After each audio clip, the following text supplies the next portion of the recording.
நான் கொஞ்சம் தயக்கத்தோடு தான் இருந்தேன் இந்த முறை. நம்ம மக்களும் அப்படிதான்.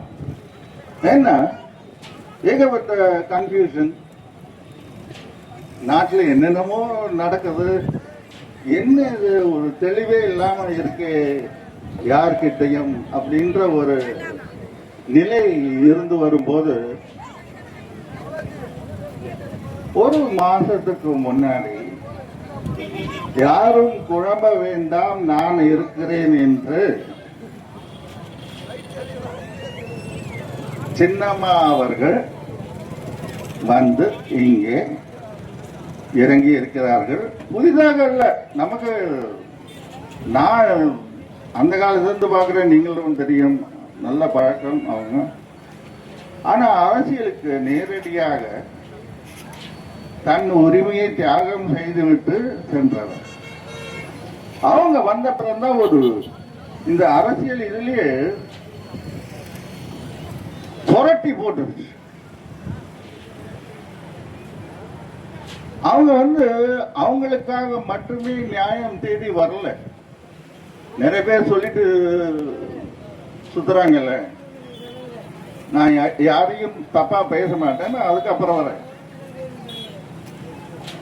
நிறைய பேர் பேசும்போது அவங்க ஒரு பழி வாங்கும் எண்ணம் சுத்தமா கிடையாது. அவங்களுக்கு நியாயம் கிடைக்க வேண்டும் என்று நம்ம தான் யோசிக்கிறோம்.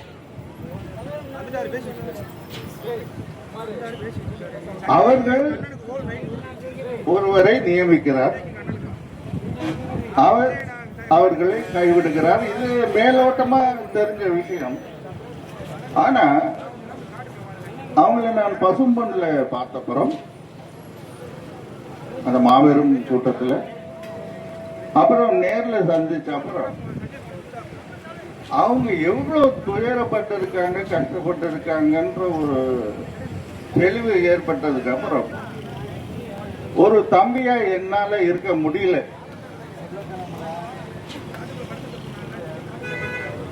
தோப்போட நாமும் இருக்க வேண்டும். தென்னந்தோப்போடு நீங்கெல்லாம் எப்படி இருக்கீங்களோ நானும் இருக்க வேண்டும், என்னை சார்ந்தவர்களும் நம்முடைய மக்களும் இருக்க வேண்டும் என்ற ஒரே எண்ணம். அதே போல் மூத்த தலைவர் அவர் பாட்டாளி மக்கள், அவரு உங்களுக்கு நல்லா தெரியும், அவரு குணமாகி நல்லா இருக்கணும். மருத்துவர் ஐயா அவர்கள், அதே போல் அகில இந்திய பவர் பிளாக், அவங்க, நாங்க, நம்ம எல்லாம் இது கூட்டணின்னு சொல்றதா இந்த ஃபேமிலின்னு சொல்றதா? ஏன்னா மக்களே ஆழ்ந்த குடும்பம் தான். புரட்சி தலைவர் அவர்கள் என்ன யோசிச்சு அவர் கட்சியை துவங்கினாரோ அந்த எண்ணம் தான் இந்த கட்சியின் பெயராக இருக்கிறது. அதுல நம்மளுடைய உங்களுக்கெல்லாம் நன்றாக பழக்கம் உள்ள முருகானந்தம் தம்பி, இவரு உங்களுக்காக எத்தனையோ முறை வாதாடி இருக்கிறார். ஆனால் இம்முறை சத்தியமாக சட்டமன்றத்துக்கு சென்று அனைத்து குறைகளையும் தீர்ப்பார். உங்க எல்லோருடைய ஆசையுடன் இது நடைபெறும் என்ற நம்பிக்கையும் எனக்கு இருக்கு. அதுதான் என்ன, சத்தியம் ஜெயிக்க வேண்டும், சத்தியமாக சின்னமா அவர்கள் ஜெயிக்க வேண்டும். அவங்க ஜெயிச்சா அதனால அவங்க ஏன் போட்டியிட முடியாதுன்னு உங்களுக்கு தெரியும். ஆனா ஒவ்வொரு வேட்பாளரும் அவருடைய ரத்தம்.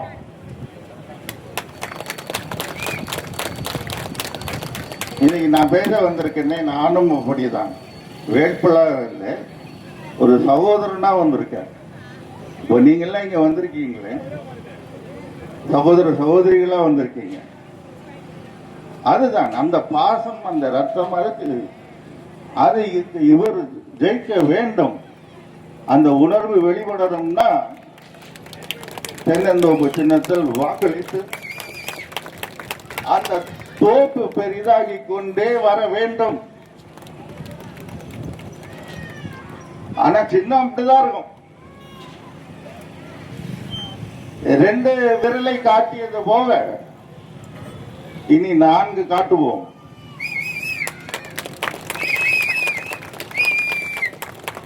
இல்லையா? டபுள் ஆயிடுச்சா? ஆனா அது வளரும், வளர்ந்து கொண்டே இருக்கும். அநியாயம் பெருக பெருக தோப்பு வளர்ந்து கொண்டே வரும். அநியாயத்தை அழிக்க இப்போ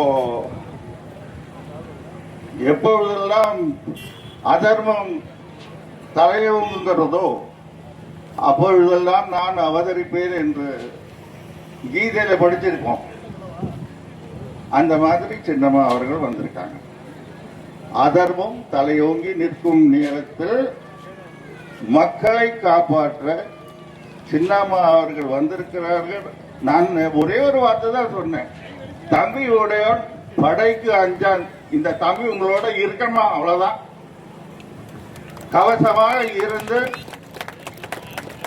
என்னென்ன சரண்டு பண்ணிக்கு உருடா விட்டு சொல்றாங்க. அவங்க பாஷையிலேயே சொல்லணும்னா நிறைய பேர் நிறைய போய் சொல்றது ஆரம்பிச்சுட்டாங்க. தமிழ் மொழி அது ஒரு முக்கியமா நான் சொல்லிக்கிறேன். ஒரு சின்ன சின்ன பிட்ஸ் போட ஆரம்பிச்சேன், வீடியோல ரெக்கார்ட் பண்ணி. நீங்க எல்லாம் பார்த்திருப்பீங்களான்னு தெரியல. பார்த்திருக்கீங்களா? அது வரும் குட்டி குட்டியா. அது நம்ம கட்சியில் நம்ம நம்முடைய எதிர்கால சந்ததியினருக்கு தமிழ் இப்ப நிறைய தமிழ் தமிழ் தமிழ்னு எல்லாரும் பேசிட்டு இருக்காங்கல்ல. ஆனா இசை போன்ற தமிழை வைத்துக் கொண்டு ஏன் வசை பாடுகிறீர்களா என்று கேட்டேன். அதை ஏன் நீங்க அந்த இசை போன்ற தமிழ் இசைதான், அதையும் சொன்னேன். நல்ல வார்த்தைகள்ல அழகா அவங்க கருத்தை சொல்றதை விட்டுட்டு நான் தமிழ் பேசுவேன், தமிழுக்காக போராடுவேன் எல்லாம் சொல்லிட்டு தப்பான வார்த்தைகளையே பேசிக் கொண்டிருந்தால் தமிழ் அழகான அந்த மொழியை, கவிதை போன்ற மொழியை நீங்களே ஏன் அழிக்க பார்க்கிறீர்களேனா அதை அழிக்கவே முடியாது. அந்த மாதிரி ஒரு பாஷை இவர்கள் பயன்படுத்தும் அந்த பாஷை எந்த மொழியிலையும் இருக்கக்கூடாது. அப்படியே இருந்தாலும் அதை தவிர்த்து வேற பேசலாம். இப்போ சும்மா ஒரு சாதாரண இந்த குழந்தைங்கள்லாம் இருக்காங்க, அதனால வேற மாதிரி சொல்றேன். போடா அப்படின்னு சொல்றது உண்டு, போங்கப்பா வித்தியாசம் இருக்கா. அதை விட்டுட்டு ஒரு கடுமையான வார்த்தைகளை பயன்படுத்த வேண்டியது உங்களுக்கு பர்சனலா யாரையும் பிடிக்கலன்னா, உங்களுக்கு கருத்து வேறுபாடு இருந்ததுன்னா மொழியை ஏன் கொலை பண்றீங்க? ஆனா கேட்டா தமிழ் தமிழ் தமிழ் தமிழ் முழங்குறது. தமிழை கொல்ல வேற யாரும் வேண்டாம், நீங்களே போறோம். இப்படியே பேசிட்டு இருந்தீங்கன்னா யாரும் தமிழ் பேச மாட்டாங்க. ஆனா அவங்க அந்த முயற்சியில தோத்துதான் போவார்கள். கல் தோன்றி மண் தோன்ற காலத்தை முன் தோன்றி மூத்த தமிழை யாரால் அழிக்க முடியும்? யாரும் அழிக்க முடியாது.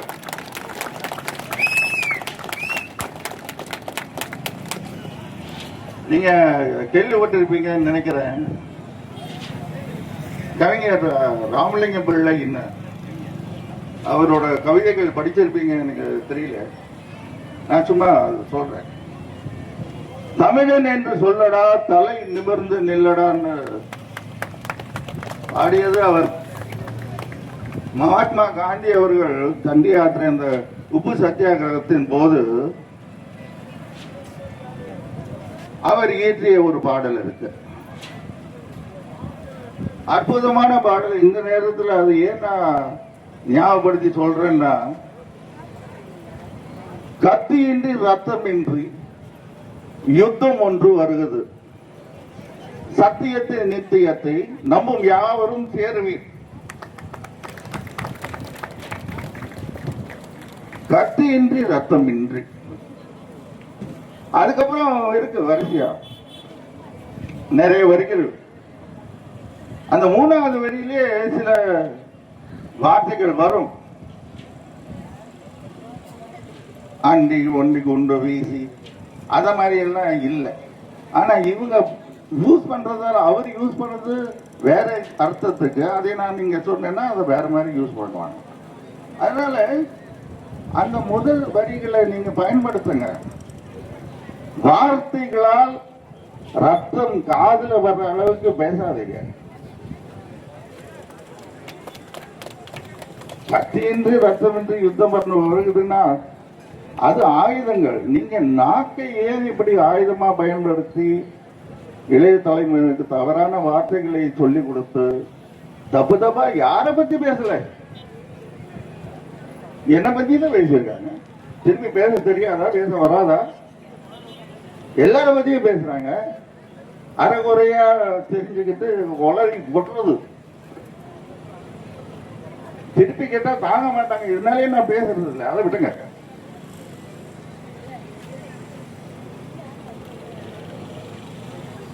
தமிழன் என்று ஒரு இனம் உண்டு, தனியே அவருக்கு ஒரு குணம் உண்டு.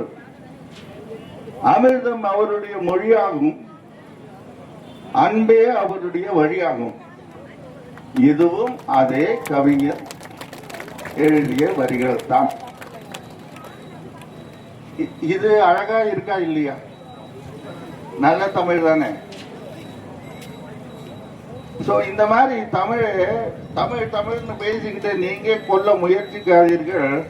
ஏன்னா உங்க முயற்சி படுதோல்வி இந்த தேர்தலில் எப்படி ஏற்பட போகுதோ, சின்னம்மாவால் இந்த கூட்டணியால் எப்படி நீங்கள் படுதோல்வி அடைய போகிறீர்களோ அதே போன்று தமிழையும் நீங்கள் உங்களுடைய அவச்சொல்லால் ஒன்றும் செய்ய முடியாது. ஏன்னா எனக்கு நல்லா தெரியும், நீங்க தோப்ப சின்னத்தில் வாக்களித்து நம்மளுடைய ஆனந்தத்திற்கு கூடிய குருமுருகான குரு இப்பொழுதே குருவாயிட்டார். அப்பா பேரை வச்சு முருக ஆனந்தம் அப்படின்ட்டு வச்சிருக்கார். அற்புதமான பெயர். எத்தனையோ போராட்டங்களை சந்திச்சுதான் இன்னைக்கு அவ்வளவு ஒரு பெரிய வழக்கறிஞராக இருப்பார். ஆனா இன்னைக்கு அவருக்கு இந்த வாய்ப்பினை அளித்து நிச்சயம் யாரை நம்பி கொடுத்திருக்காங்க? சின்னம்மா அவர்கள் உங்களை நம்பிதான், நம்மளை நம்பிதான், நம்ம எல்லாரையும் நம்பிதான். சோ அவரை வெற்றி பெற செய்வீர்கள் என்ற நம்பிக்கை எனக்கு பரிபூர்ணமா இருக்கு. சோ நீங்க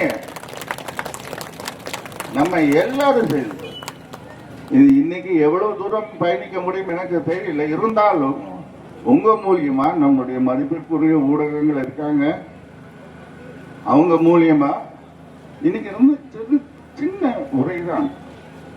ஆனா சொல்ல வேண்டியது சுருக்கமாக சொல்லணும். ஆனா மனதில் ஆழமா பயிர் மாதிரி சொல்லணும். நான் பேசுனது பரவலா இருந்தாலும் ஒரு போக்கஸ் இருக்கும். அந்த போக்கஸ் கிடைச்சிருக்கும்னு நினைக்கிறேன். நான் யாரையும் புண்படுத்துபவன் அல்ல. ஆனால் புண்படுத்துபவர்களை தடுக்கவும் தெரியும், விரட்டவும் தெரியும். முக்கியமாக மக்களை புண்படுத்தினால் வேலுநாச்சி அம்மையார் மாதிரி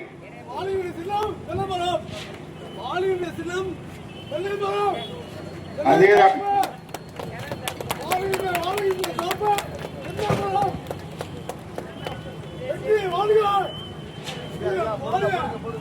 இது மல்டிப்ளை ஆகும். சரியா? நல்ல எண்ணம் நிறைவேறும். தம்பி வெற்றி பெறுவார், நீங்கள் வெற்றி பெறுவீர்கள். அந்த ஆனந்த காட்சியை பார்க்க நானும் வருவேன். முருகானந்தன் தம்பியை அந்த ஆனந்த கடலில் நீங்களும் வாழ்க்கையில் வெற்றி பெற வேண்டும். வர மாட்டேங்குது. ஏன்னா நான் நிறைய அடக்கி பேசிட்டு இருக்கேன். அது தன்னடக்கம். கோவத்தெல்லாம் அடக்கி பேசிட்டு இருக்கேன். நிறைய கோபம் வருது. அந்த அவங்க பேசுற தமிழ் எல்லாமும் நமக்கும் தெரியும். ஆனா நம்ம அதை யூஸ் பண்றது இல்லையே. அந்த அந்த பக்குவம் நமக்கு வேணும். ஏப்பா உங்களுக்கு அந்த பக்குவமே இல்லை, ஆனா நாட்டை ஆளணுமா? உங்களையே அடக்கிக்க உங்களால முடியல, நீங்க எதை அடக்க போறீங்க? நாட்டை திருத்த போறேன்னு வேணா கிளம்பி இருக்குது. நாட்டை திருடாம இருந்தா போதும், மக்களை திருடாம இருந்தா போதும். நான் யார் யாரையெல்லாம் சொல்றேன்னு உங்களுக்கு நல்லா புரியும். நான் மறைமுகமா சொல்ல வேண்டிய அவசியம் இல்லை. நாகரீக அரசியல் பண்ணணும்னு நான் நினைக்கிறேன். ஆனா அதுக்கு பதில் சொன்னீங்கன்னா திரும்ப 4 மடங்கு வரும். ஏன்னா தென்னந்தோப்புல இப்ப 4 ஞாபகம் வச்சுக்கோங்க. இது மிரட்டல் இல்லை, அட்வைஸ். மிரட்டுறது நம்ம என்ன, அட்வைஸே மிரட்டல் நினைக்கிறவர்கள் என்ன பண்ணுவீங்க? ஓ, நான் ஒரு சின்ன கிளிப்பிங் போட்டிருந்தேன். நிறைய பேர் இங்க பாருங்க, பகல்ல இருந்துட்டு நெக்ஸ்ட் பாயிண்ட் போகணும்